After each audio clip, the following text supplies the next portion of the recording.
Guys. Hey, welcome to the October 17th, 2017 statewide problem gambling um, prevention connect call. We do have a busy agenda for today. And so here's the agenda. And so we will be jumping right in. And I'm just going to do a quick roll call for who I know who's on the phone. So currently at this time, I have Deanne Mansfield from Union County. We have Kim Hawk from Clackamas. Lindsay Adegay is with us from Malheur. Nancy McInnes is joining us from Jackson County. Julie Hines from Lane County. And that is all I am showing as far as people who have signed on to the webinar. Is there anybody else who's on the line that I didn't mention? Heather and Claire from Columbia County. Okay, great. Heather and Claire from Columbia, welcome. Is there anybody else who I didn't list off that's on the line? This is Julie Hines. Katie Plum and Crook. Okay, Katie, I just saw you pop in there, and welcome, Julie. We've got you. Okay. So, and for those of you who just joined us, we are recording this meeting, so if you can mute yourself, that would be great. I don't want to administratively mute you because I want folks to be able to ask questions as we move through the agenda. So anyway, we do have our agenda up here. Welcome to those of you who have joined us on the call today.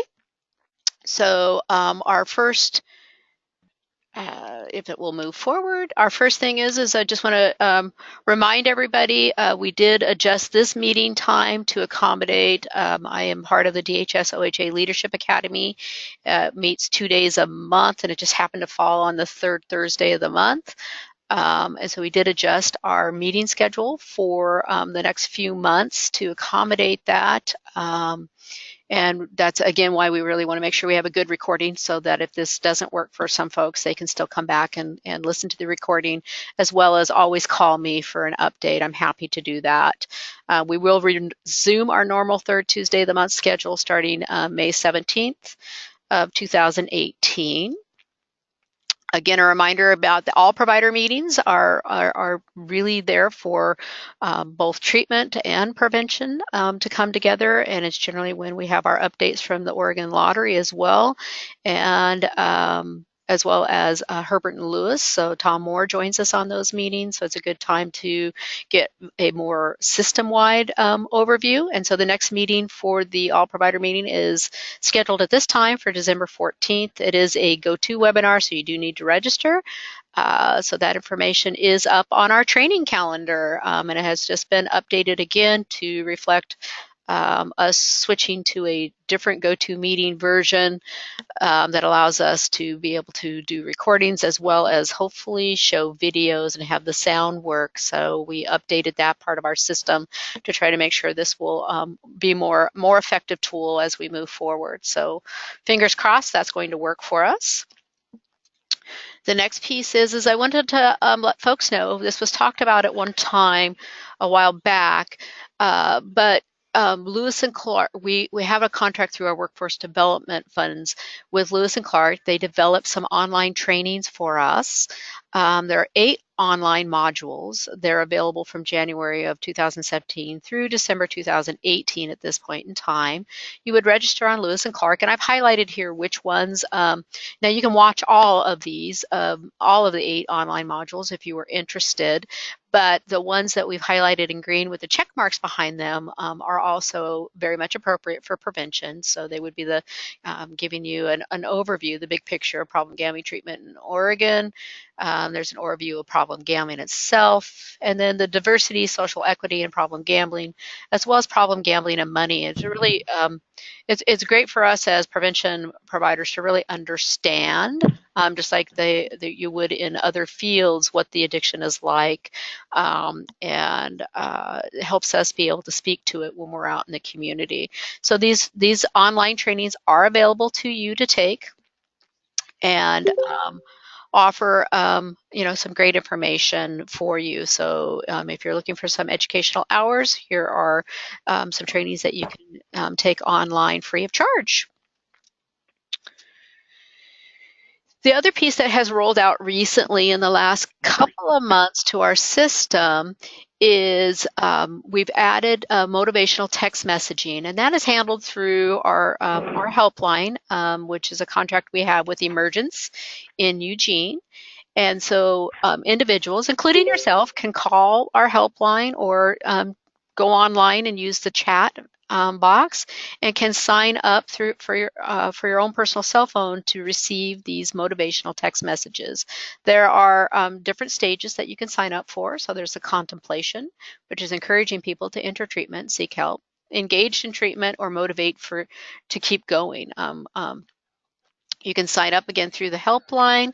As of October 3rd, we had 21 people signed up, and one person also signed up in Spanish. I know that Greta and I both signed up for different versions and have been receiving those text messages as they come through. So it's a great opportunity to see what the service looks like, but also you could encourage others to sign up. And the other piece that we're also doing, it's actually live now, is we have our OPGR Facebook page.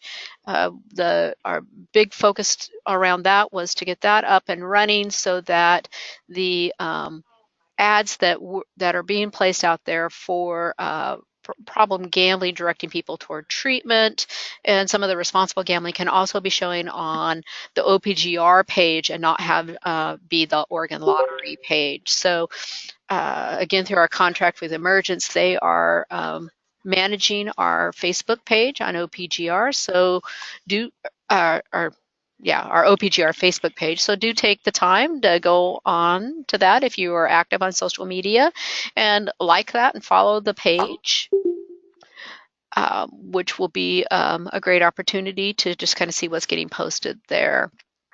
So moving forward, maybe.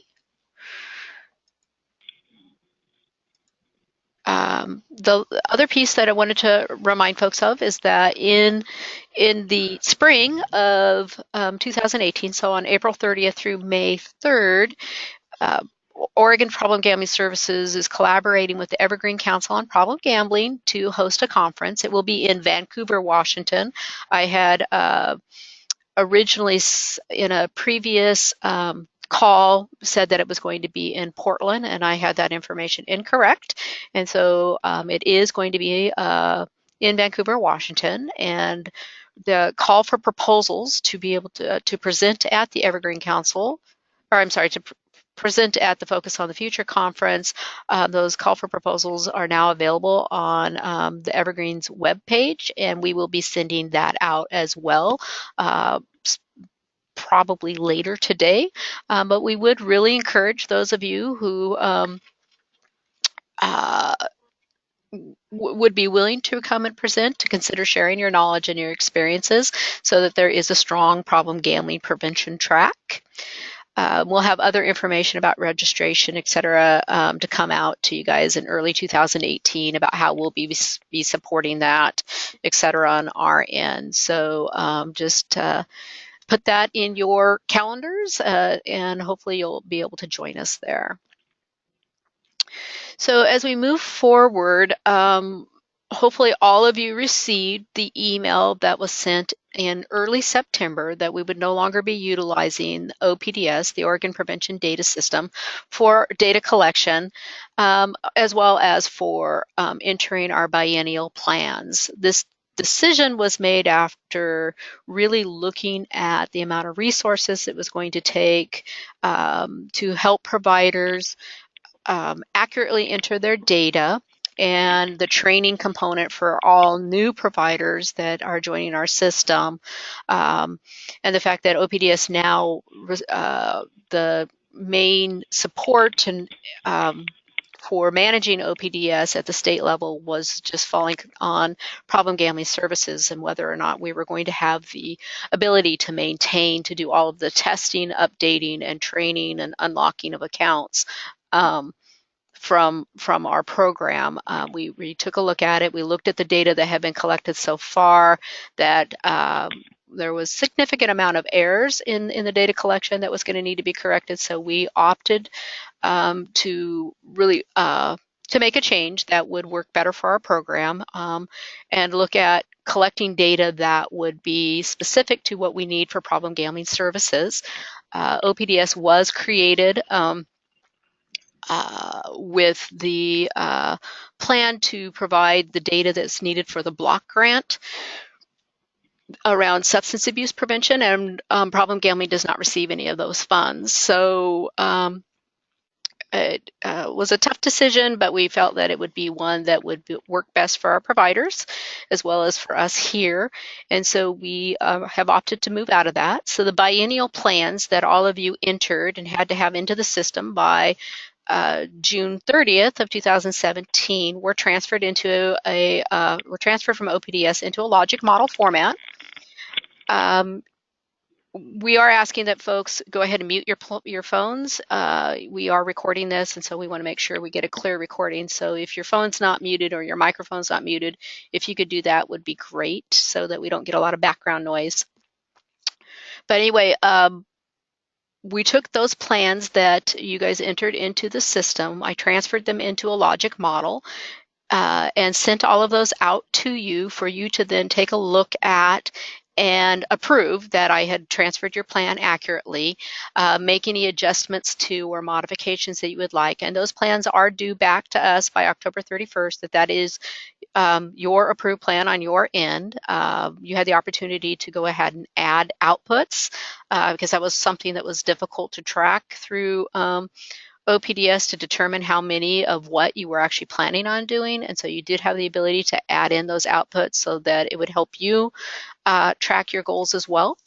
So please do, if you haven't already looked at those, looked at the logic model that I sent out to you, look at that and get your review and final approval back to us by October 31st. If you, for some reason, haven't received your logic model template, please let me know and I'll send that out to you as soon as possible. So with moving from that, we realized we still need to have a way for you to be able to report your data. So we took the opportunity to develop a quarterly survey monkey tool. So that is a change. Your data was due in OPDS on a monthly basis. We're going to a quarterly template that will allow you to report on your goals and your progress toward how many activities you've implemented, your target population, whether your activities are integrated or standalone, as well as some additional information about your community partners that you're developing and media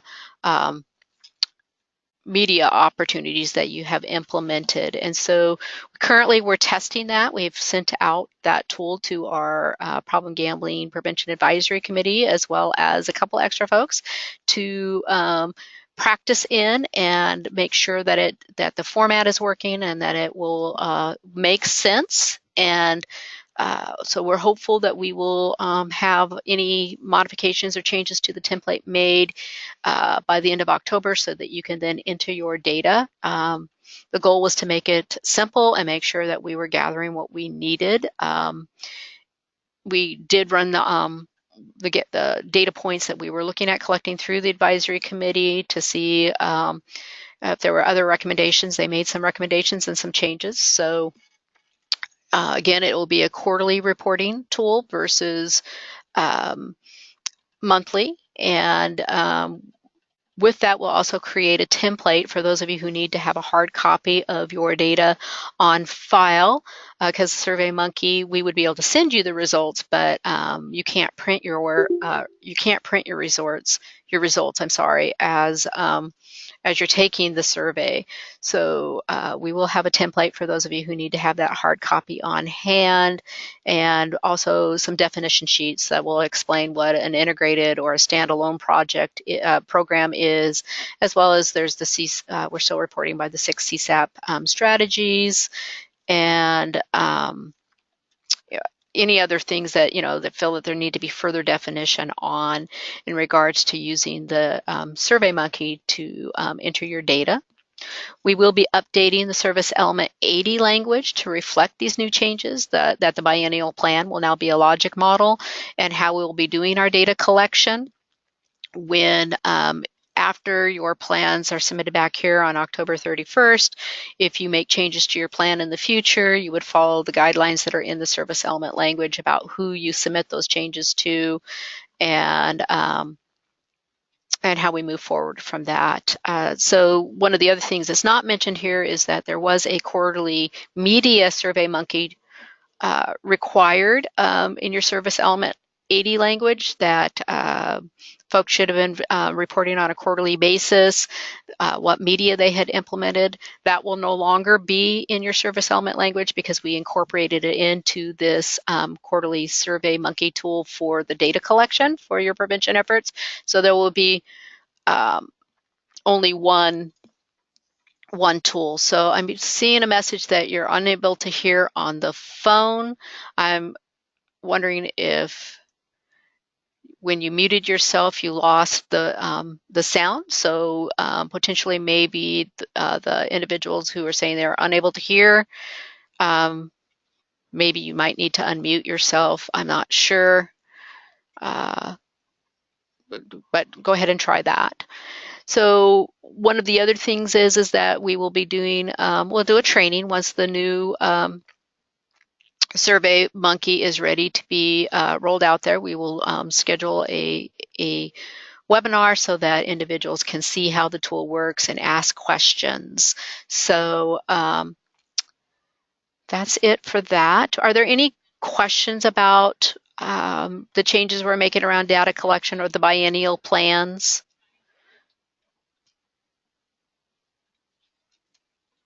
You can either unmute yourself or type one in. Can work either way. And so I did get a message back that others can hear that are on the phone. So I'm not sure. Okay, so give me just a second here and I'll type declare.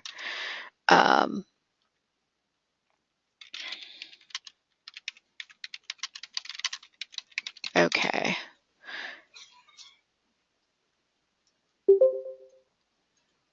Okay, great. So it looks like they're coming in from a different direction. Okay, so apologize for that. So it doesn't look like there were any questions about the reporting. So we'll move forward. So apologize for I'm trying to read questions as well as look at the screen here.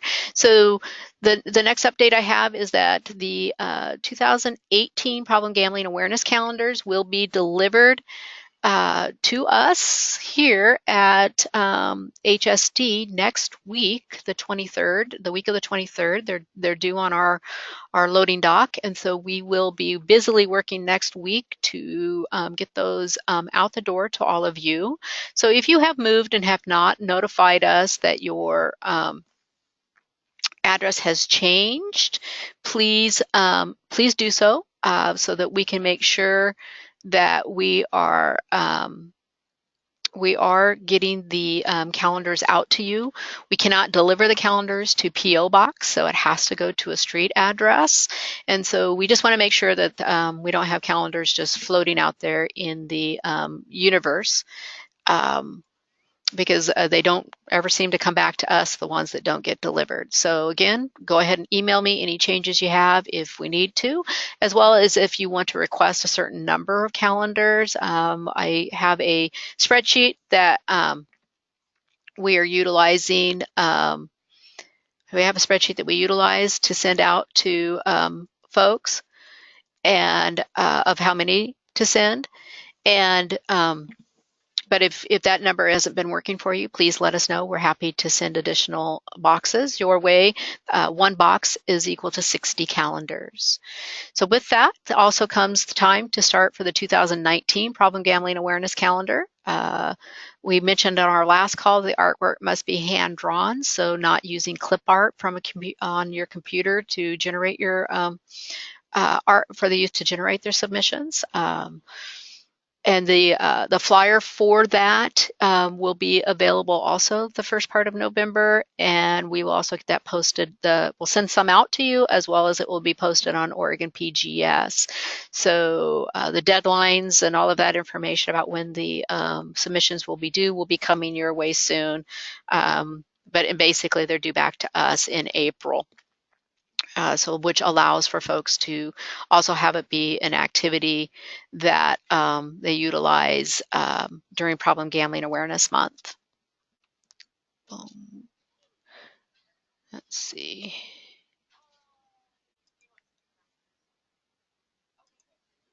There we go.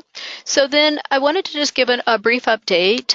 We had 19 coordinators participate in the Positive Community Framework communication assessment that was sent out by Katie Dively. Went out to all of you. So we had 19 of you participate. And so I appreciate that. And so I just wanted to kind of show just one of the graphs that came back from the survey that showed where you guys were reporting that in your experience, where did you find it best to distribute health-related information? So social media was up there pretty high, as well as using your local radio stations and different things. So this was just one of the data points that came back from that survey. There were several others. I just got the data yesterday, so I didn't have a lot of opportunity to go through and create some slides for you guys. But I just pulled this one out to show that this is how the responses came back, at least on the one question. And so we'll be using this information to help Montana State University in the development of the tools that they're going to be creating for us to make sure that the tools we're developing are really the ones that you guys feel work best in your community, and that we have adequate number of tools that will work for you at the community level. So we do appreciate the feedback from all of you about this, and there'll be more to come. We will be having quarterly webinars with Montana State University to keep you as well as us informed in their progress and the different things that they are doing on our behalf to help us develop tools so that we can then use them at the community level. So we had talked briefly last time about conducting a community readiness survey and really looking at, what are the attitudes, efforts, and activities, resources, and knowledge of not only your community members, but also the leadership in your community. And knowing that that's going to be a good place for us to start to really figure out what is the awareness level at the community level, as well as what next steps you need to take as far as increasing the awareness and the education in your community, which will help us when you are creating your communication plan on how to use these tools that we're developing with Montana State University. Help guide which tools you're utilizing and how you should be utilizing them. And so again, we do this, to really look at assessing, what these 5 dimensions about the community knowledge of the issue. What are their knowledge of the efforts that are out there? What is the climate in your community around problem gambling?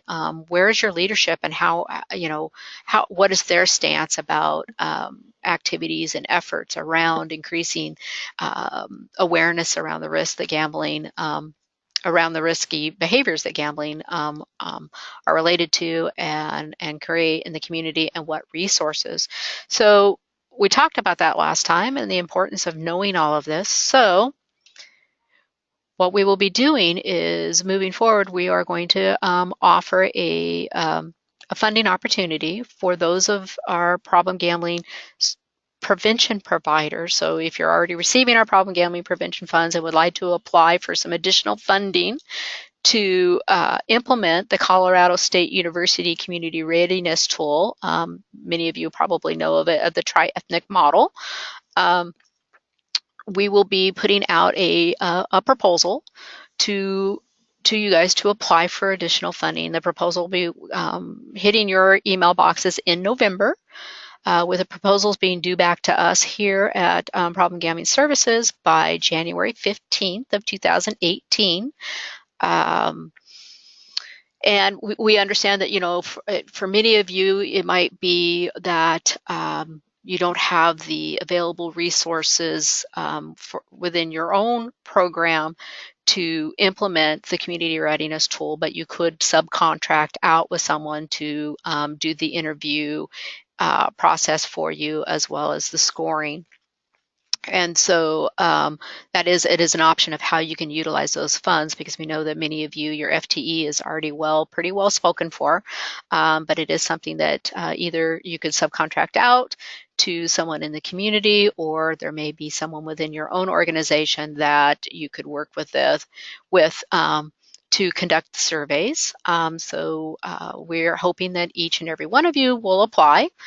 So that will help us get a strong baseline of what our community readiness level is across the state, and we can map that out. And the other piece that we're working on at this point is we're exploring developing a contract for some technical assistance to provide a pre-application webinar, which would probably happen late November, early December, and then also provide brief technical assistance for providers who have successfully applied for our additional funds to implement the survey.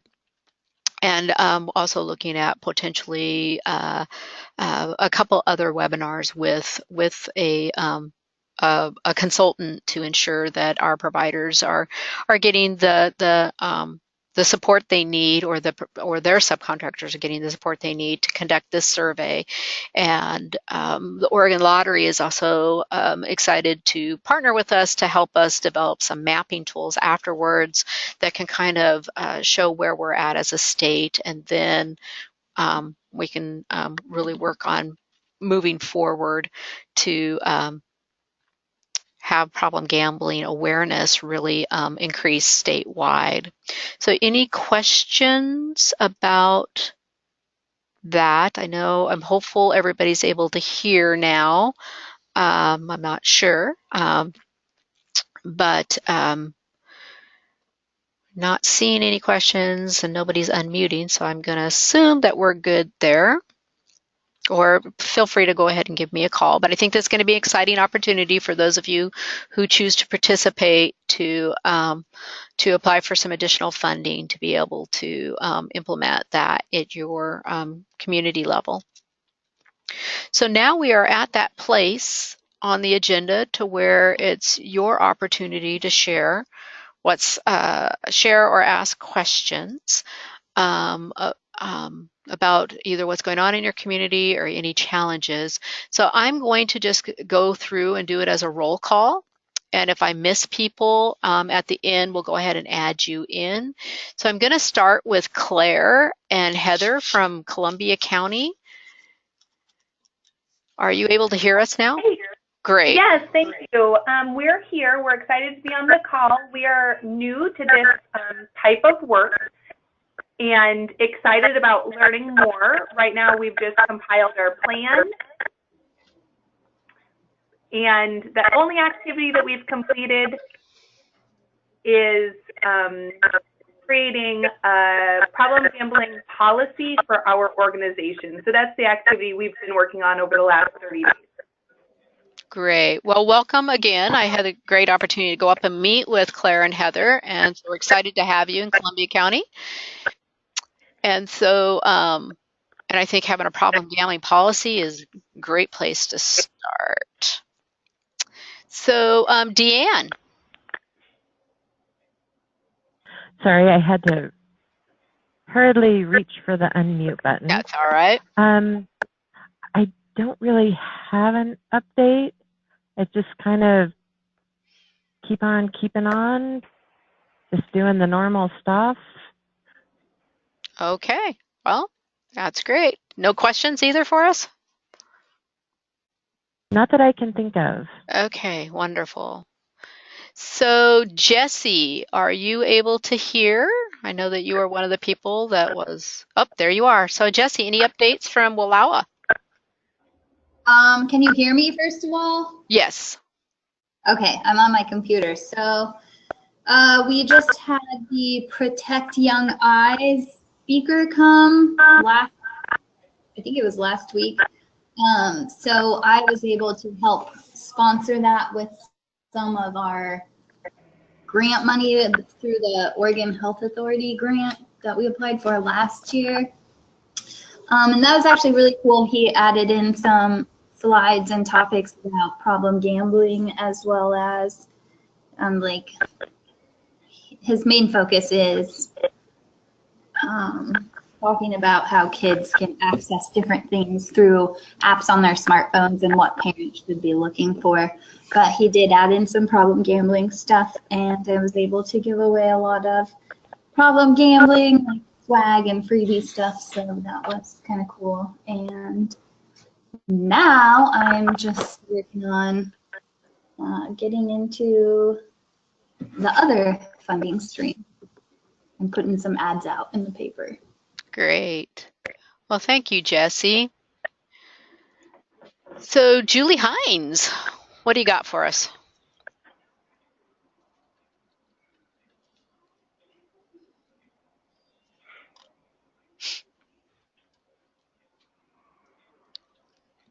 Okay, well, we'll come back to Julie. Hey, can you hear me? Oh, yep, we can hear you. There you are. Sorry about that. Well, it's been pretty exciting here in Lane County. I got to say that our union is actually possibly going on strike starting tomorrow, and so it's been quite a stressful time, but still getting work done. We had Problem Gamblers Awareness Day on September 29th and had a video go out to talk about taking a break from gambling for a day, and that got quite a few thousand views. I can't remember if it was 14,000 or something like that. On Facebook, we promoted it. But we had 52 local retailers participate in the Take a Break campaign. And by that, they put up signs supporting Problem Gamblers Awareness Day with a helpline on it. And so we are putting together some certificates for them for acknowledging them for their work and as community champions. And we're also planning on taking out an ad in the paper, which will acknowledge them publicly for their support of Problem Gamblers Awareness Day. And we hired a new suicide prevention coordinator, so some of our work has been stalled for a couple months, but we're integrating problem gambling prevention. We've always done that with our suicide prevention coordinator, so we're excited to get that resuming as well. And then environmental scans, we're re-upping that, and we're doing some scans of outside businesses on alcohol, tobacco, and also not marijuana this time around, and gambling. So that's a fun integrated effort also. But yeah, not looking forward to going on strike, but that's where we're at right now. Yeah, we're not looking forward to that for you either. So hopefully that can get resolved today. Great. Well, that's some great opportunities and things that you're doing there in Lane County. Thanks, Julie. So Katie Plum. Good morning. So we put out the Take a Break video as well for Problem Gambling Awareness Day. Didn't quite get that many views, but we got about 300 reaches on social media. So that was good. And then we are just revisiting our plan, and we'll be plugging in hopefully some additional stuff, and are looking forward to doing an assessment. So that opportunity is really exciting, and we're looking forward to taking advantage of that. And I'm working with another staff person in our prevention office we're both kind of tag teaming gambling, so that feels like we have a little better reach. She does a lot of outreach in the community, so it's creating some more opportunities for us to get information out in Crook County. Wonderful. Thank you, Katie. So I'm going to try something different here. Oh, it won't let me. Okay. I was going to try and mute everybody and just go to the person. But anyway, so Kim Hawk, can you hear? Yes, I can. Okay. So one of the things that I'm working on, well, both Philip and I, is we're working with someone from Trend Media, and we're developing a problem gambling educational video that when we do presentations, it's going to be roughly maybe 5 or so more minutes. And we're hopefully, once we get the video completed, we're going to have it on our website, so then other people looking online can see the video too, and not just during presentations. Great. Thanks, Kim. How about you? How about you, Lindsay, out there in Malheur? Good morning. Not a whole lot to update. We continue to integrate problem gambling awareness and prevention whenever we're in classrooms. It's, as everyone I'm sure is well aware, hard to get FaceTime in front of classes. So we try to integrate that into our classroom presentations, as well as the mental health first aid presentations that we do through different funding. So we're just trying to insert problem gambling prevention wherever and whenever we can.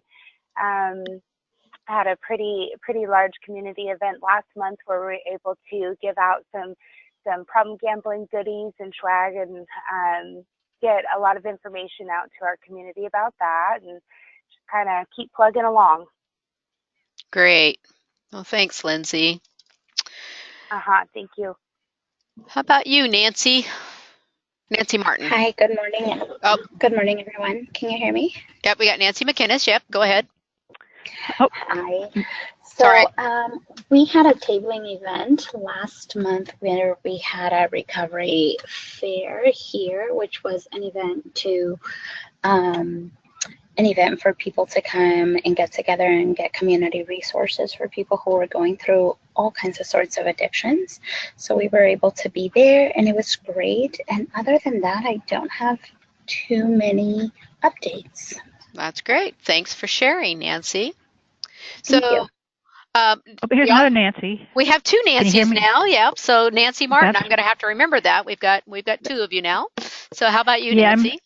I also had the delay in trying to unmute myself 2 different ways, and I was here. I don't know everybody else, but I've been hearing that distortion that you may have been referring to when other people are speaking. So it's kind of loud. So I may not be able to stay on the phone much longer. But and I don't have much to report. We have some internal things going on, some of which I've talked to you about some of it, Roxann. I don't have any further progress really on getting some answers on the things. But and then of course our problem gambling activities are being handled by our subcontractor VOA, and I've sent you in the plan, the latest version of the plan, but I actually don't know the progress is. I'm really interested in seeing how they react to the Survey Monkey.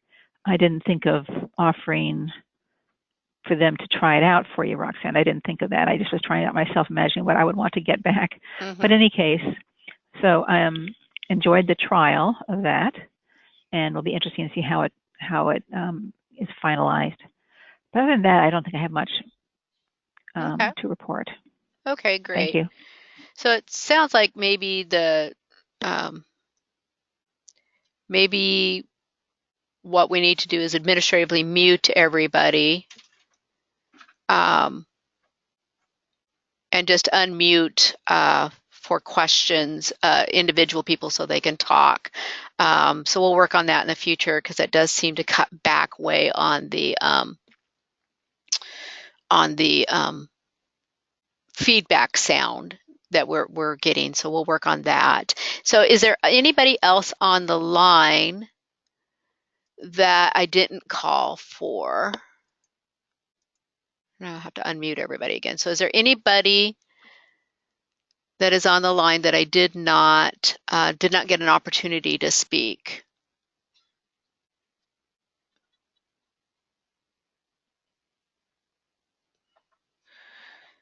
Okay, so I think we've caught everybody. It's hard to tell because we also have folks that are here as caller 1s through 11, and then we have people who are signed in as their name. So I'm just never quite sure how many people we have on the call. So if you're having trouble getting through, you can also send a chat message and we'll capture it that way as well. So it looks like at this time, though, that was the last of updates. So wanted to let folks know our next Prevention Connect call will be on November 14th. And again, we'll administratively mute everybody and we'll use the chat box until it's time to report back, and we'll unmute people at that time to make sure they get the opportunity to speak. So hopefully that'll help with any sound issues that all of you were experiencing. If you have any agenda items that you would like to have included on the call, please do send those to me because we definitely would like to make sure we have that opportunity to discuss the things that you would like to discuss. And just want to reiterate out there that the new Survey Monkey tool will be coming out to you guys here real soon. We're doing some final looking at whether formatting issues, etc., and was just waiting to hear back from the bulk of our Prevention Advisory Committee, any of their feedback as well on the tool. So to get that finalized and out there so you guys can start entering your data that way. And Nancy, you can go ahead and actually share that the tool with VOA right now. It would be great to get their feedback on it as well. And so please go ahead and feel free to share that. So with that, I don't see that we have any chats that have come in. And so I think we're good to go. So it looks like we're finishing up a little bit early today. That's odd for me because I'm quite the talker. But if there's nothing else, I say go forth and enjoy your days, and